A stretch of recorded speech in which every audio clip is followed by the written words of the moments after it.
Senator Parent, you're recognized. Thank you, Mr. Chairman. Thank you so much for being here, and thank you for all the, I know that all of you have been putting in really long days for a long time.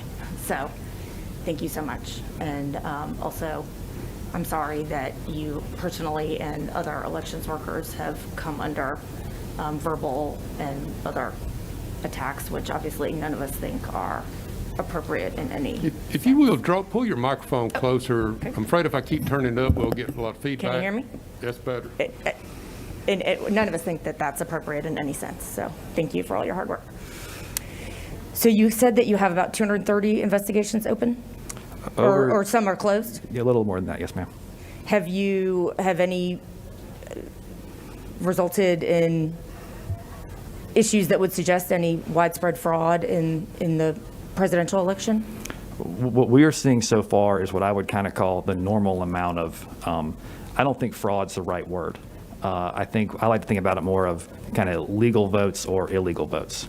Sure. We have about 300 instances of alleged double voting, people that voted absentee and on election day. So we're looking at that. That's significantly down from what happened in the primary based on some protections we put in place. We have about 70 instances of potential felon voting. So that's what we're looking at. But no, we have not seen anything that would suggest widespread fraud or widespread problems with the voting system. No evidence that the machines switched votes? Correct. No evidence that the wrong winner was declared? Correct. Of the presidential election in Georgia?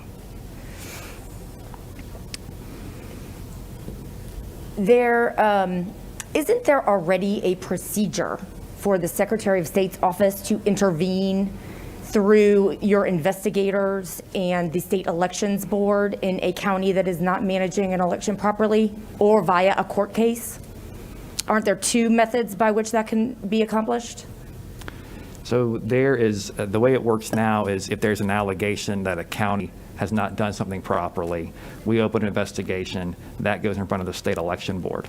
The State Election Board will, if they concur that it's been a violation, refer to the AG's office. And that usually results in a fine to the election board or a consent order where we put in place things to try to fix it.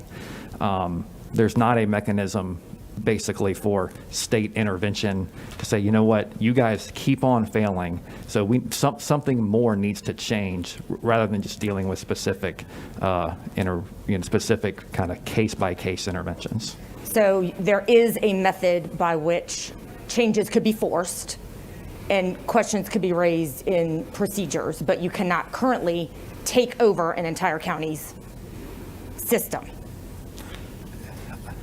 I don't know if I would agree with the way you put the first thing, but there is a procedure for you to address problems that you have identified in a particular county's management of their elections currently. And if the State Elections Board agreed with you, then that could happen? It goes through the State Election Board, and it's really a kind of post hoc, individualized, here's what needs to be done to fix that one issue.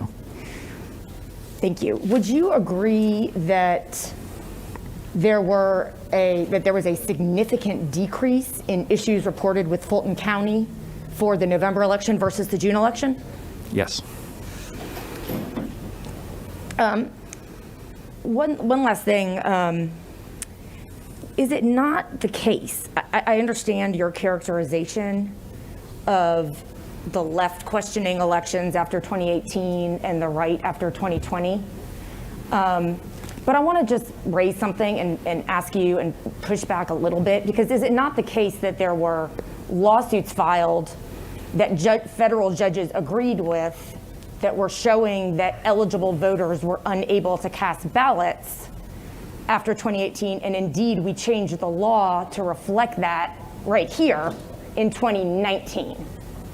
And that here there have not been successful court challenges or evidence raised in the same fashion. Would you agree with me? No. I would say that in not one single one of those cases after 2018 was a single eligible voter shown not to have been able to vote. You're correct that some federal judges entered some relief. There was a bunch of court cases brought this year. Some federal judges entered some relief. Then it was stayed by the 11th Circuit. Well, that was different, though, because that was like a sort of pre-voting lawsuit that you described earlier, right?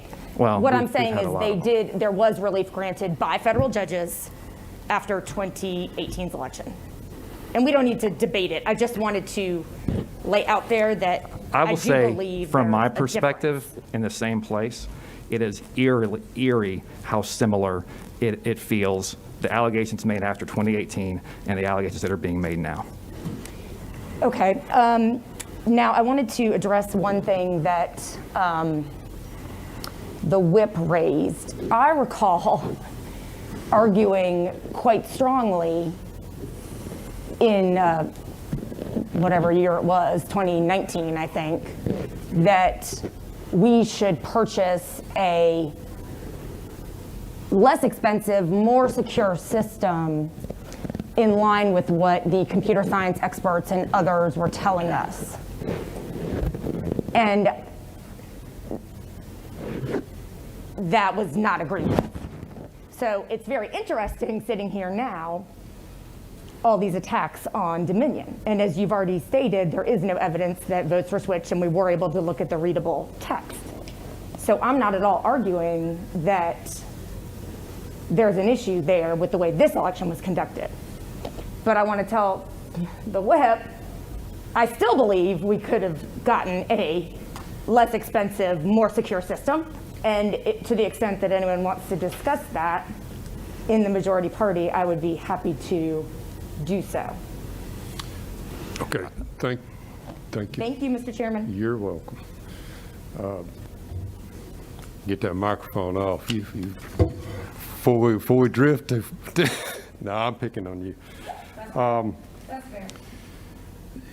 I'll point out that Senator Parent has been very helpful to me in this process and trying to get witnesses here, and I appreciate your help. Let me also mention